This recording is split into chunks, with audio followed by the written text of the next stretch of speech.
Today's guest, Robyn O'Brien, has been called Food's Erin Brockovich. But do you know what Erin Brockovich said about her? She said, "In the absence of the truth, all of us stand helpless to defend ourselves, our families, and our health, which is the greatest gift we have.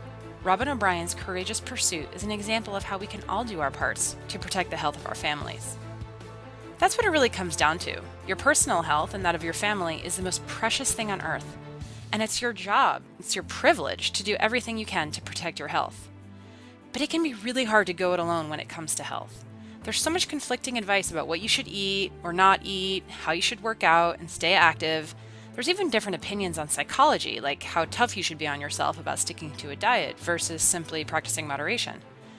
And even once you figure out what the right combination is for you and your family to stay healthy and strong, it's a whole other challenge to follow through on that plan. As Tony says, knowledge is not power, it's potential power. Execution will trump knowledge any day of the week. So how can you effectively execute your health plan day after day, month after month? Many people have found incredible results by using a results coach. Coaching is one of the most valuable gifts you can give yourself and your family. A Tony Robbins results coach will help you identify where you are in your health today, where you want to be, and help you create a plan to get the healthy body you desire and deserve. But more than that, they'll be there with you every step of the way to hold you accountable and make sure you stick to that plan and get the results you're after. To get you started on that path to physical energy and long-lasting vitality, Tony is offering podcast listeners a free results coaching strategy session with one of his top coaches, a $200 value. Visit tonyrobbins.com/results to claim your free session today.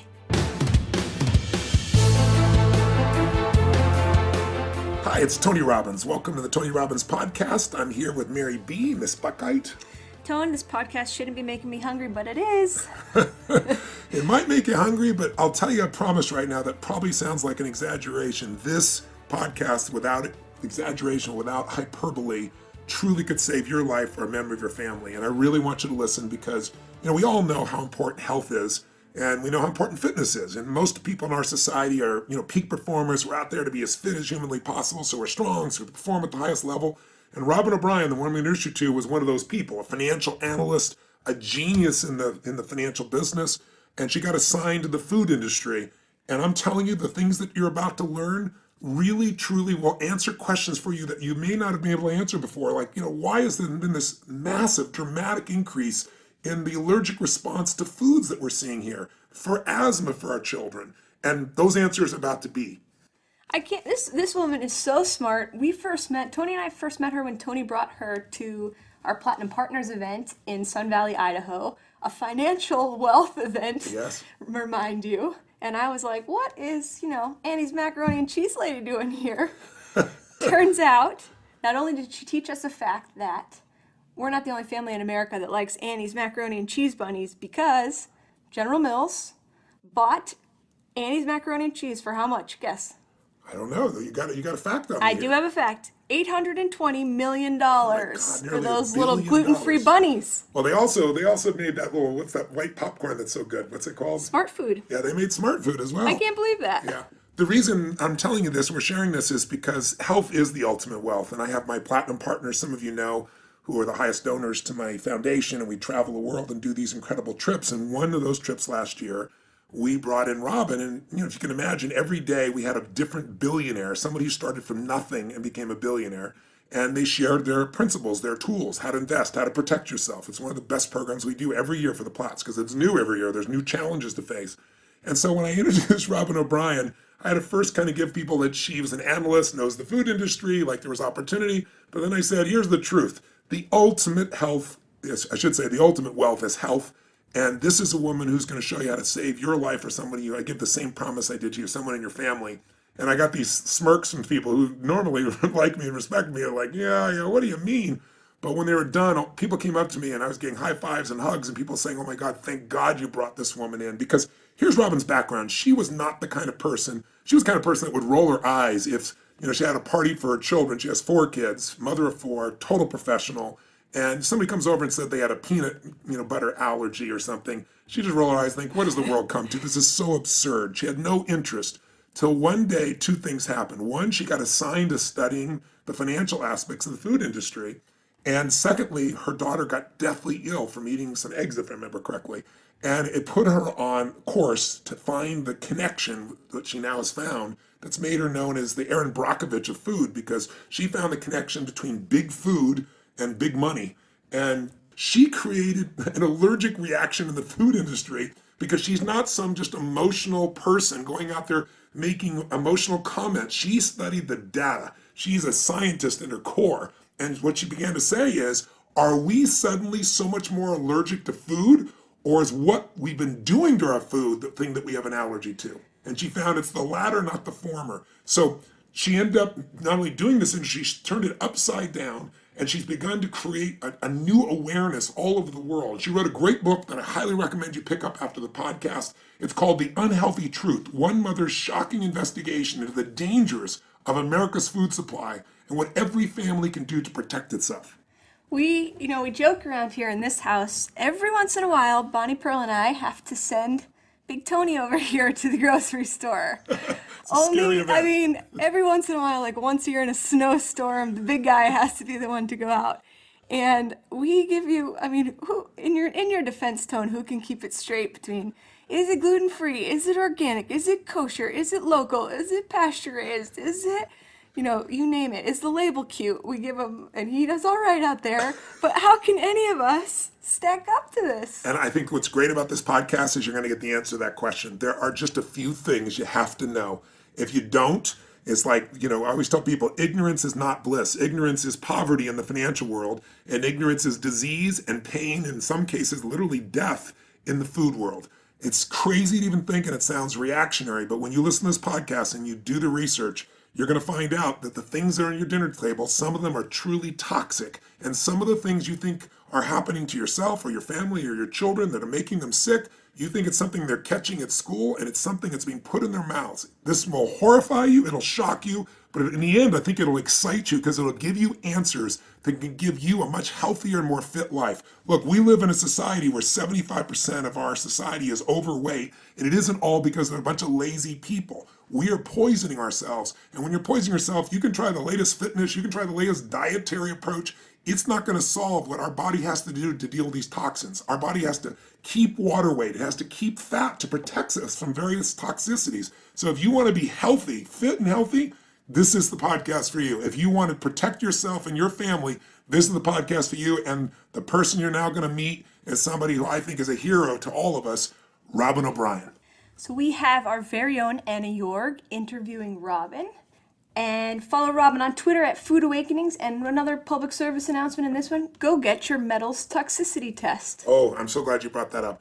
Some of you may have heard me talking on some of the podcasts. I don't know if I've done on these, but I've done a lot of interviews. I've always wanted to eat in the most clean way. So my standard meal, very simply, because I'm pretty crazy disciplined, is just salad and fish. Fish being a clean source of protein and fish oils being so valuable. But what I found out recently, and it's a long story, I won't take time to tell the story here, but the bottom line is, through a series of situations, I ended up having some metals tests to see how much, if there was mercury in my body. I thought there'd be none. I had amalgams, which many people know have mercury in them. I had them taken out 25 years ago from my teeth. I found out that I had some of the highest mercury readings that anyone has had in the United States, which is just crazy. And the reason is because the two fishes that I would eat continuously, because they were my favorites, was of course swordfish and tuna. And these fish, to give you an idea, are 75-year-old fish. They live a long time. They're deep water fish. They eat the smaller fish, and they absorb all the toxicity and build it up over 75 years, and then we eat them. And so they have 1,000 times more mercury than some of the fish that are things like, say, a trout, to give you an example. And I just recently was talking to one of the number one cancer specialists in the world, and David was telling me, Tony, one serving of swordfish will elevate your mercury, that's how bad it is today, literally for 5 months. And it's growing every day. So we have to know what's in our foods. And if we know what's in our foods, it may not be thrilling to know, but you got to know. It's like, you may not like gravity, but you better learn it. You can be all positive all you want, say it's not going to affect me, but if you step off a cliff, you're going to hit the bottom. And I have been detoxing for 9 months. And what mercury does, to give you an idea, is just one metals that we can pick up from our foods, especially fish these days, is that what it creates in you is a disruption to the neurological signal. So literally it destroys the energy in your body. It also, a lot of people who think they have dementia have mercury poisoning. So this is for maybe another later moment, but I just want to emphasize that, we are what we eat, what we consume, and we better know what we're really consuming. That's what this podcast is for, and that's why I want to do this. It may not sound terribly exciting, but oh my God, is it important. So let's not delay anymore. Let's join the interview with Anna with Robyn O'Brien. Robyn, thanks so much for joining us on the show today. Thanks so much for having me on. So we spend so much time thinking about food, talking about food, planning our food intake, consuming food, but why is food so important? Gosh, if you think about food, it's so much more than just food. I mean, it has religious aspects to it. It has economic, it has social, there are family memories that are associated with it. I mean, you can remember what you had for Thanksgiving as a kid, or maybe what you did for Easter, or what you did for your birthday. I mean, it's such an emotional thing. And I think, you couple that with the enormous amount of exposure we have to it, whether it's through the commercials that we see every day, the fast food restaurants that we drive past every day, but it is literally everywhere. It's accessible 24/7, and it really has taken over a significant amount of the time that we think about things. And, for me, again, like the fact I'm even here talking about this today is so completely beyond anything I would have expected, because I was an analyst that covered the food industry. I was a finance person. And so I was just strictly studying it as a business model. And I found it fascinating that we could swap out real ingredients, swap in artificial ingredients. It would totally manage the margins and make it easier and cheaper for these food companies to make their food. But I never actually stepped back until we had children and thought about, what is this doing? What is this doing to us? And if you think about it, all of us have these incredible food memories, and then, we also have heartache that we've managed with food, and food in a lot of ways has sort of become a medicine for a lot of the heartache that people are dealing with in their lives today. And so as I really started researching this, I thought, wow, this is a loaded topic. It is not something that can be preached about. It is not something that can be dictated. We all have to come to it in our own time and in our own place. And the way that impacted me was, it wasn't even as a mother of four. It was when I truly began into this work 10 years ago, and I realized the enormity of the task at hand, and that, as a generation, we have this enormous opportunity to really rethink food and to really build out a better, smarter, safer food system. And that's huge. And that's not something that's going to happen in 10 years or 20 years or even 30 years.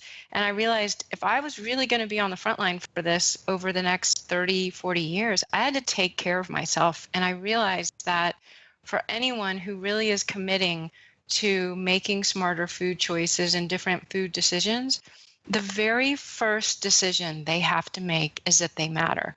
And they have to believe that they are here, and every single person is here with a very specific purpose. No two of us are the same. Everybody's skills are different. Everybody's talents are different. Everybody's passions are different. And you are here on this planet for a really specific purpose. And once you acknowledge that, whether you know what that purpose is or not, once you acknowledge that, then you realize, I got to take care of myself. I got to be here in my best form, in my highest form, so that I can deliver what I'm here to deliver. So, Robyn, if you're committed to making good food choices and you've really set your mind and heart to that goal, how do you do it? How do you take that first step without instituting a complete change and changing your lifestyle and having it impact other areas that you don't necessarily need it to impact? So I will fully confess, I was a horrible eater, and I wasn't the greatest even as a mother feeding my kids. And so I had this moment of just paralysis. Like, where do I start?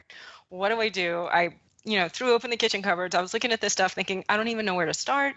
I don't know how to budget this stuff. I don't know how to make these changes in a way that I'm not just going to have mutiny at the kitchen table. And I realized, that anytime we've learned anything in our lives, whether it's learning how to read, whether it's learning how to ride a bike, whether it's learning how to ski, you learn in baby steps. You start at the very beginning and you start to implement small changes, and then you take on bigger changes, and then sure enough, you're up and running, or going down the double black diamonds, whatever it is. And I realized you have to apply that same step-by-step process when it comes to shifting the way that you feed your families or the way that you feed yourself. And I think we kind of live in a society where we think we got to be like all or nothing, and that's not a successful approach to making a change of this magnitude. And I thought, okay, so if I'm going to take baby steps here, just the way we potty trained a kid or taught them how to ride a bike, what are some of the little steps that I could take first? And I realized that there were just sort of these key categories that kept popping up around our food. And one was the artificial colors that were in food were increasingly being linked to hyperactivity. So as a mom with 4 kids, I thought I got to address that one. Another issue that was hugely controversial that I didn't know anything about in the beginning was this issue of GMOs and genetically engineered foods that had been introduced in the 1990s. So I thought, okay, I got to learn about that.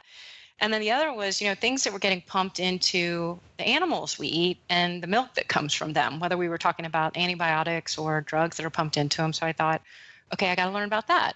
And if I had tried to take all of that on at once, it would have absolutely knocked me flat. And so I thought, I'm going to take one thing at a time. And for us, the first thing we took were the artificial dyes. And I thought, okay, it's in the mac and cheese, it's in the yogurt. How can I start to get this out of my family's diet? And we did it in baby steps. And it was so important to not make the perfect the enemy of the good. And to realize that, this is going to be a change we were going to try to make over the calendar year, or maybe you're going to try to make it over the school year. And so, it was little things like instead of using the fluorescent powder on the mac and cheese, we had the kids grate some cheese or drizzle olive oil or put some butter on it, and it wasn't radical. It was just these baby steps. And then, with the yogurt, instead of getting the blue yogurt, which, yes, I totally was the mom that was buying these tubs of blue yogurt. Instead of doing that, we got the regular flavored yogurt, the vanilla yogurt, and we just sprinkled, toppings on top. And it was giving yourself permission to focus on progress, not perfection. And as we began to take those baby steps, then it was a few months in, we realized, whoa, we really had made some awesome changes that the whole family could digest, that didn't totally whack out our budget. And so that was really how we began. And so, what I would suggest to listeners is pick the one thing that is probably the low-hanging fruit for you. The thing that would be the easiest for your family to either throw out or change. The diet soda issue, I was a total diet soda junkie. And as I started learning about how those products are made and what goes into them, I thought, I want to be here for the long haul. I want to be here for this work that I do, for this family that I love. And I've got to take care of myself. And so, to introduce these changes and kind of pick the one or two things that mean the most to you and start there. Because then once you have success with those one or two things, that success becomes contagious. And then you want to say, okay, what can I try next? And as you do, just as we learned how to read as kids, you're really developing a food literacy, and you're learning more and more about how our food is made, how it's produced, what's going into it, and then what your body actually needs to run at its highest form. So that's a good point that you bring up about food literacy, because I think that's something that in the medical industry, people, when they go to read ingredients on even things like CPG products, it's just gibberish, right? It's impossible to understand. And it's gotten more like that in the food industry. You go to read the label, and you might have a tub of blue yogurt and a tub of vanilla yogurt, but how do you tell the difference? How do you know that what's in your vanilla yogurt is actually better for you if you don't understand the label? So are there any kind of tips that you could give our listeners to help them at least understand what are some of the big no-nos, right? When you're looking at additives in food? Yeah, that's a great question. So, one of the things that I did, and I'm really thankful that my mother is actually from New Zealand. So I was raised with a lens on the world. And so I thought, we have these American food companies, and I know that they're selling their products overseas. So if we have a lower standard here in the US and in other countries, they've said, we don't want these additives, we don't want GMOs, we don't want artificial dyes. How are our own American food companies responding overseas? And what was just absolutely the thing that floored me was that our American food companies don't use these additives in the products they sell overseas. And I'm just talking about your basic stuff, chips, noodles, mac and cheese, soda. They don't include things like artificial dyes. They don't include things like GMOs, and they don't include things like artificial growth hormone and this excessive use that we're now seeing of antibiotics in our meat. And I thought, okay, this isn't radical. These are two systems that our own American food companies are operating in. How can we help them lift here in America to that higher system that they're already implementing overseas? And so, as somebody who was really kind of following this, not only from the financial analyst perspective, but then it became very personal, was the artificial dye issue. That has been linked to hyperactivity through studies over decades. And because of that, American food companies in the food industry voluntarily removed artificial dyes from their products overseas. So it wasn't even mandated, it wasn't legislated. They just voluntarily responded to consumer demand. And so it was things like yellow number 5, yellow number 6. And it was because the combination of these food dyes and additives like sodium benzoate were triggering such hyperactivity in the children that the doctors and the parents, anybody part of the study, recognized it almost immediately. And so the strength of that science was so overwhelming that our own food companies decided to remove these artificial ingredients. Another one to me that just was jaw-dropping that we've allowed in the United States is an artificial growth hormone that is inserted into cows to help them make more milk. And again, as a mother who is managing a budget for 4 children in my family, of course we want to make food as affordable and accessible as we can to as many people, but we don't want to compromise health and we don't want to compromise safety. And as we were introducing this artificial growth hormone, which goes by the letters RBGH, as we introduced RBGH, recombinant bovine growth hormone, we were the only developed country in the world to do it. All of our trading partners, all of Europe, China, India, Australia, New Zealand, Japan, England, across the UK, they all said, we're not sure what introducing this growth hormone into the cows that make our milk will do over the long term. What they did see was that it was making the cows sick and that it was requiring an increased use of antibiotics in the cows. And so for that reason, every other developed country in the world did not allow it. And that was something that we allowed into our dairy. And I can tell you as a mother, the heartache in that, the heartache in not knowing that when I had been an analyst, the heartache in not knowing that as a young mother when I had fed my children, countless bottles of milk, to realize, we had introduced this because it facilitated margins and profitability for the industry without really checking, what that long-term impact might be on our health and the health of our families. That was one of the things that I wanted out of the milk as quickly as possible. And, I had nights that were pretty dark as I sat in kids' bedrooms, putting them to sleep, thinking, how many bowls of cereal have I poured this milk on? And how many sippy cups have I filled, not knowing?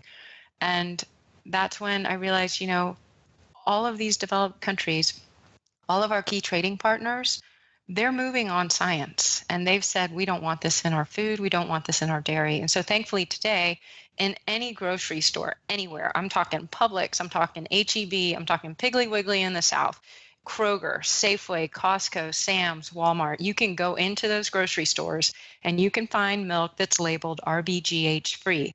And I think it is such an awesome example because it shows the power of the consumer. The consumer, as they woke up to this, as they got literate on the way the milk was being made, consumers said, we don't want that in our dairy. None of our trading partners have it in our dairy. It's not used in countries overseas.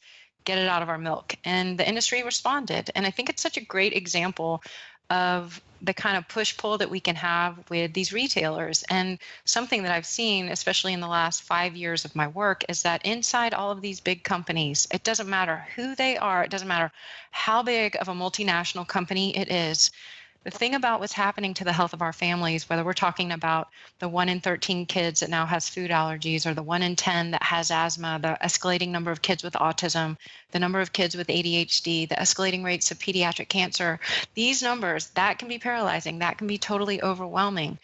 But the reason we feel all of that so deeply is because it's totally love fueled. And what's happening inside these companies is the parents inside who have a son with autism or who have lost a sister to cancer, they care just as much as any of us do. And that as we connect, as we reach out to these companies, and as we continue to have these conversations to elevate this dialogue, they then are armed with a courage to go inside internally and start to advocate for change. And that has been probably one of the most rewarding parts of my work, is to see parents, and particularly dads, get inside and really become these incredible compass for change inside these big companies. And, again, I've said, the consumer is your greatest compass. He or she is telling you exactly what she wants, exactly what she needs to raise a healthy family. And she is reading these labels. We were food illiterate, and all of a sudden we're learning how to read these things. And it's being driven out of these conditions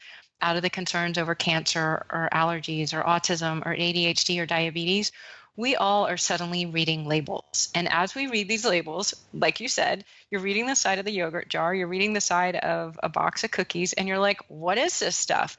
What is it doing in my food? And what is this whole list of 50 different things doing in combination to me? And as more and more consumers begin to ask those questions, born out of just such a sincere love for the health of their families, the companies that are responding are the ones that are growing in the marketplace. And I think, again, it's just such an incredible opportunity as a generation to come together and leverage this and create a better food system and build out smarter farmland and better access and more affordable and more accessible and cleaner. And I think, it really is the work of a generation. And that's where I think it just gets so exciting. So I kind of want to go back to the beginning and say, if you're one of the people that's come to the podcast, why am I here?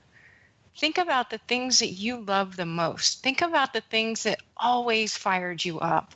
And if one of those things is food, I can promise you, we need you in this. We need so many resources, so much talent, so much skill. We need it from policymakers in DC to people that are on the ground, to people that are helping, address the massive amount of food waste we have, which is 30 to 40% of the food that we produce in the world is thrown away. And there's so many ways to get engaged. And I think that to me is what gives me so much hope, because this movement is such an incredible one to be a part of, because there is so much opportunity. Whether you're talking about families with diabetes and the work that's being done there, families with food allergies and the work that's being done there.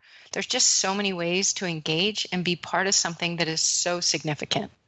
So out of the, that's a great case study, the growth hormone, and how understanding of the impact that was having on the milk in our children, and how that, pushed people to take action. What do you think is the next sort of more particular problem, right? So between GMOs or antibiotics in meat, what is something that individuals can grasp, but also something that you personally think is directly impacting our health and the health of our children that you are pushing for right now? So that's a great question. And I've had the opportunity to interview some pretty extraordinary people, whether we're talking about attorneys or scientists who have been covering the food industry for 30 years. And recently I asked a scientist, what was his greatest concern? His greatest concern was the record high antibiotic use for meat and poultry production. It's 4 times greater than what is needed for humans. And it's changing the ability of those drugs to work on humans, because what's happening is they're just being fed to animals in a routine way. And that is one of his greatest concerns. For me personally, one of my greatest concerns is the excessive use of pesticides and herbicides and the things that are now sprayed on our food while they're still in the field. The introduction of genetically engineered crops in the 1990s, there were 2 characteristics that were introduced. The first ones were Roundup Ready crops, and they were genetically engineered to tolerate a higher application of the weed killer Roundup. Well, Roundup is the weed killer that we're told not to keep under our kitchen sink, to keep out of the reach of children. The industrial use of that, of Roundup weed killer, is now going onto our food crops at record levels. And so these genetically engineered crops delivered higher sales volumes of the weed killer Roundup. And I think if you're a chemical company, that's a brilliant business model. It was a chemical company in the business of selling Roundup. They genetically engineered seeds to withstand higher doses of it. That's a brilliant business model. However, we don't know what the long-term impact of that is. And just last year, the World Health Organization came out and said the key ingredient in this weed killer is a probable carcinogens to humans. And I think when you combine that concern with this increased use, it merits further investigation. And I think we're starting to see scientists around the world speak out on that. You're starting to see countries around the world say, we're not going to risk it. We don't want to use this pesticide anymore. And again, these are scientists that are withdrawing the use or the application of this particular pesticide on the parks, on the school grounds, and on the food supply in certain countries. And I think here in the US, it would merit further precaution, especially given the rates of cancer that we have in our country today. Today in the US, according to the President's Cancer Panel, 1 in 2 men and 1 in 3 women are expected to get cancer in their lifetime. Cancer is now the leading cause of death by disease in children under the age of 15. And that is just brutal, brutal knowledge to hear. I mean, when I first heard that, I wanted with every part of my body to somehow unpack that knowledge and unlearn it, but you can't.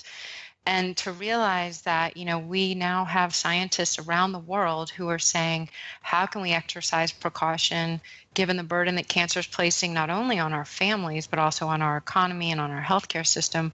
How can we exercise more precaution? And so the way that a lot of countries are moving on that is to reduce the use of these potentially cancer-causing weed killers. So to me, that is one of the greatest concerns. So as GMOs were first introduced by these chemical companies, that was one application. And then the other was so that a corn could create its own insecticide internally within the plant.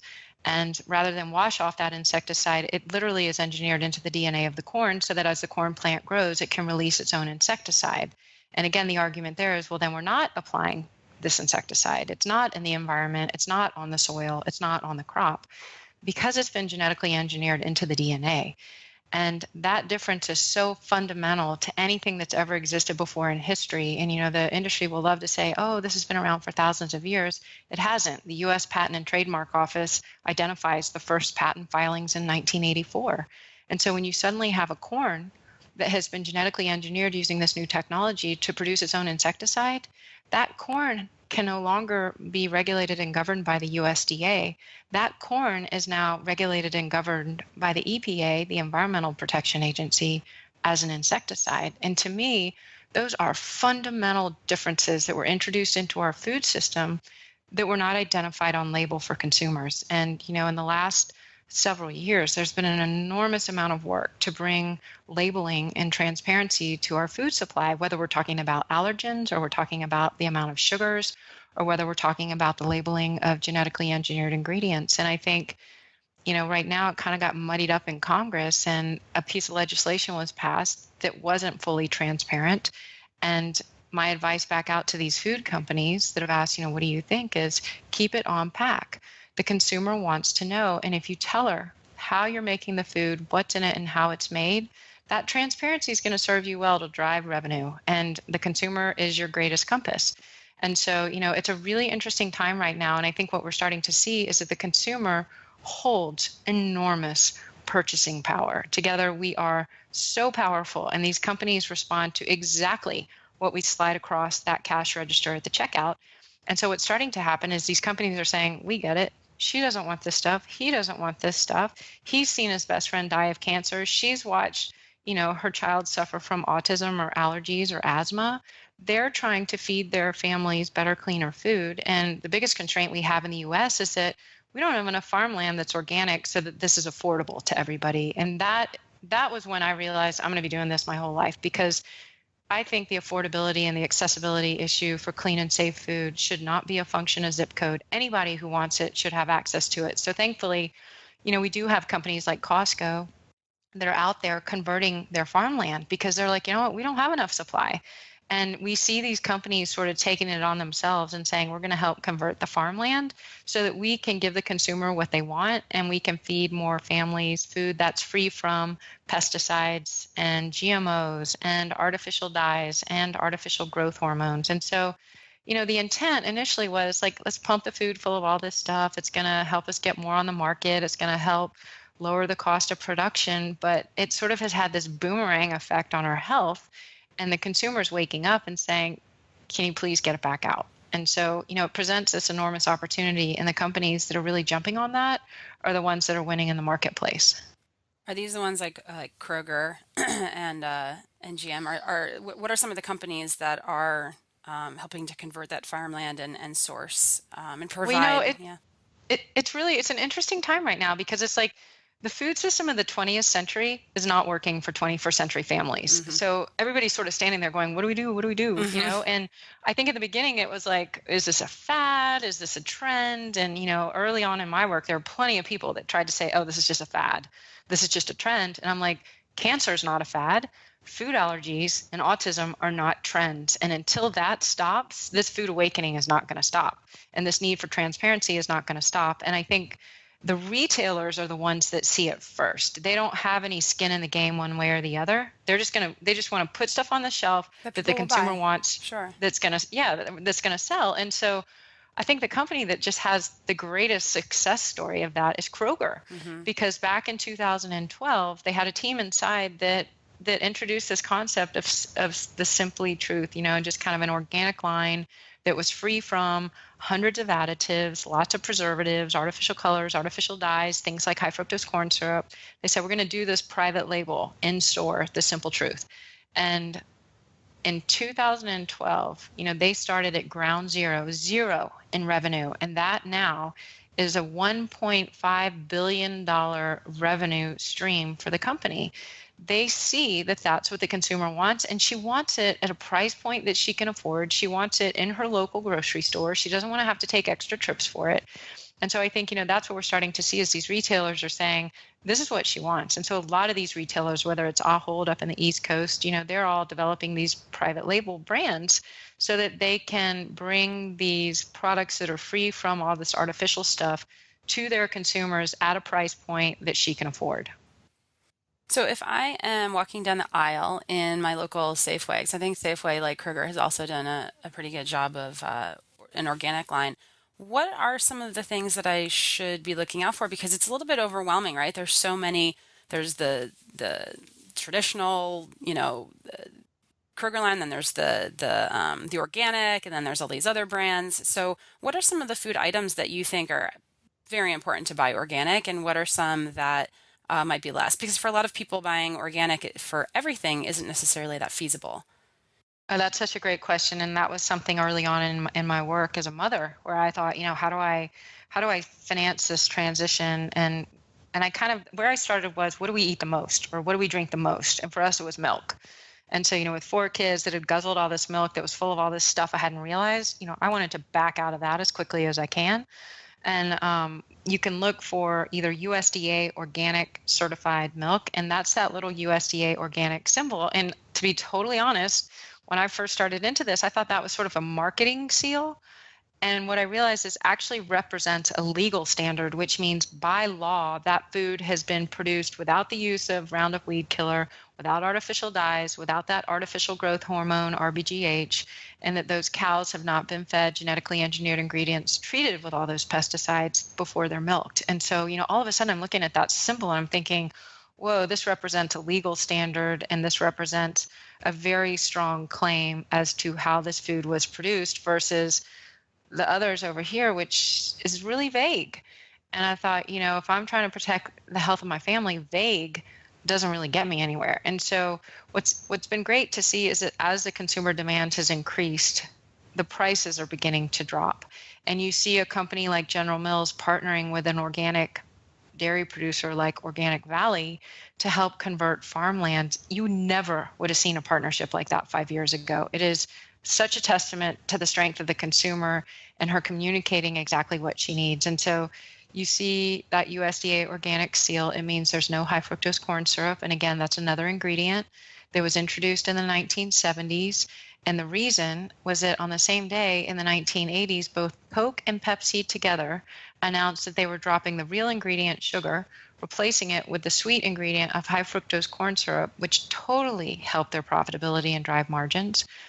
And it's why when you go overseas and people say, oh, I had a Coke or I had a Pepsi and it tasted differently, it's because overseas they're still using sugar and high fructose corn syrup because of concerns around genetically engineered ingredients, and genetically engineered corn isn't allowed. And so, it's getting back to real ingredients that, a grandmother would identify. And I think we were able to genetically engineer and scientifically create a lot of these additives because they enhance profitability for the food industry. But if you look at the fact that the US spends more on healthcare costs than any other country on the planet, it's had this boomerang where it's like, well, maybe we're paying less for food, but I would argue that most families are paying a whole lot more for healthcare costs, and not just costs, but productivity is being lost because we're spending so much time driving back and forth to the pediatrician's office, going back and forth, to see our doctors. And again, if you are trying to live your best life, if you are really here to elevate your game and get in there and leverage everything that you are to help move this whole needle forward, you can't be clogged up and stuffed up and sick and managing disease. You really want to be managing your health. And I think the smartest way that anybody can do that is through food. And so, you realize that all of a sudden, like these bodies that we have, they are the only ride we've got through your entire life. It is the only ride you've got. It is not a rental car. So you cannot treat it like a rental car, and you've got to put into it what is going to sustain it, not just tomorrow, but several years out. And I had a good friend the other day. She's really trying to kind of kickstart into a weight loss program, which I don't even like calling it that. It's just, you want to be in your best form so that you can be there for your family or your spouse or your job or whatever it is. And I said, instead of sort of like craving and aching for all this junk that she was sort of craving that was in this case, I said, think about how you're going to feel afterwards. Remember how you feel after you've done that and how hard you are on yourself after you've done something like that, and know that you are so much more important than that feeling. And once you kind of can elevate above that and realize, we are all here for a reason. We got put on this planet for a reason, all of us, and everybody's reason is different. And once you allow yourself to truly accept that, you're going to start to value this body that you live in and this ride that you have in such a different way. And, I know that mothers can struggle a little bit back and forth, of how do I take care of myself and also taking care of my family. But, really to truly value this ride that you have and put into it what is going to sustain it over the long term. And I think too, like, we live in the real world, and I'm not one of those perfect people, and that's not what this is about. Do not make the perfect the enemy of the good. For me, one of my concerns with raising these kids, especially teenage girls, was you don't want to throw them into an eating disorder either. And so how could I teach them the grace and flexibility that they would need to navigate this themselves? And so again, it was about the love that I had for them, about how I valued who they were as people and what they had to give to this world, and why I wanted them to be in their top form as a person. And I taught them, how they can make these choices for themselves so that they feel better, so that they think better, so that they're better in school, they're more focused, they're better on the track, they're better on the field. And they began to make these choices themselves. But I also allowed the grace of what I called the 80-20 rule, where 80% of the time, we were going to be pretty focused on this and do a really good job, especially at home. But the other 20% of the time, I understood that they'd be out with their friends and, just being teenagers. And to have that grace and flexibility so that, as they continued to grow up, they would be able to make their own choices in a really positive way. Sure. And part of being a teenager too is not necessarily being able to care about the long-term impact, right? So emphasizing the short-term impact that you would be sleeping better and doing better in school or having more energy when you're hanging out with your friends. It seems like that is a little bit more of a selling point. So have you, I don't know if scientifically or anecdotally, what are some of those short-term impacts of changing your lifestyle and consuming healthier food? Well, thankfully there are so many doctors now who are out in front of this. And, what's fascinating to me is I've worked with the medical teams because, again, I'm not going to pretend to be something I'm not. I'm not a doctor. So I've had to assemble the best around me. And, there are people from around the world that are constantly reaching out, thankfully. And, in our country alone, we've got these extraordinary MDs who are on the front line with this, whether they're from Yale or, a dear friend that I grew up with in Texas who was a football player. And he probably was one of the most insightful, where he said, when we're in medical school, Robyn, he said, we aren't taught food's impact on human health. We maybe have a day in all of our time in medical school where we're actually taught about food's impact on health. And so when our doctors haven't been educated on it, it kind of creates this void.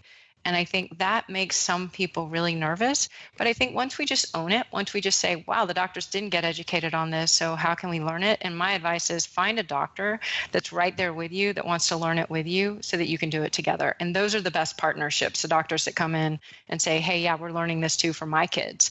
And thankfully, there are a lot of them now. But I think about like Mark Hyman, or I think about Aviva Ram, or I think about, these extraordinary doctors around the country now, Dr. Frank Lipman, who's such a dear friend. And they really are saying, things like your sex life are better. I mean, who doesn't want that? Things like sleep are better. Who doesn't want that? Mm-hmm. There's so many things that once your body is running at full capacity, not all clogged up, and your head's not all clogged up, and your system's not all clogged up, or you're too tired, or you feel bloated or whatever, you're so much more present to give what you have to give to the world. And I think we think that it has to be this like crazy, hard, overwhelming thing to do, and it doesn't.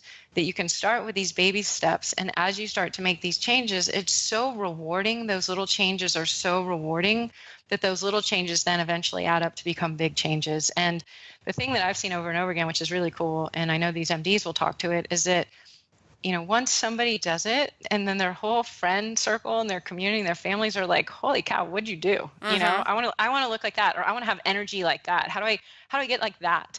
That is when it just, courage is contagious, and that energy just infuses others to try to do the same. And again, I think this isn't about preaching. This is about, we're not here to suffer. We're actually here to leverage everything that we are to help move everything forward. And once you're in that place where you can do that as an instrument of change, and whatever it might be in your church locally, it might be at your kid's school, it might be something bigger, it might be in the corporation, but we can all be an instrument of change in some capacity. And when you're running clean like that, you're really able to accomplish so much more than you ever thought possible. And that is just so incredibly gratifying.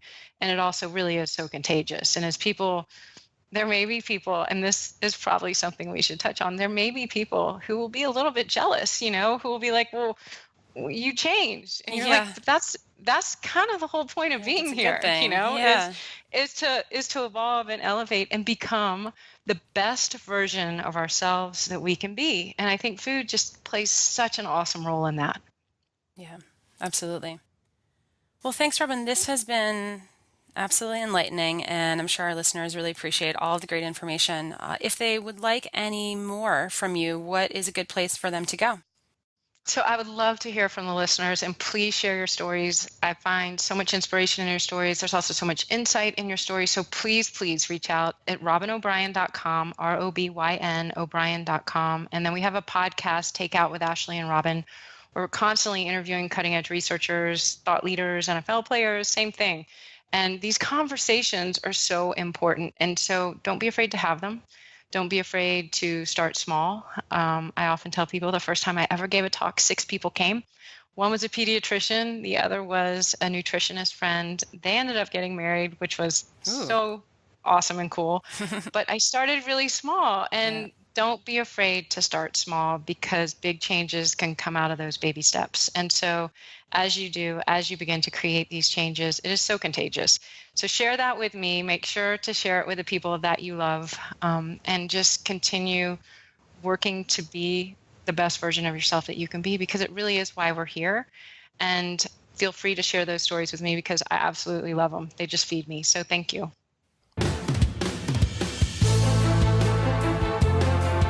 The Tony Robbins Podcast is directed and hosted by Tony Robbins and Mary Buckheit. Carrie Song is our executive producer.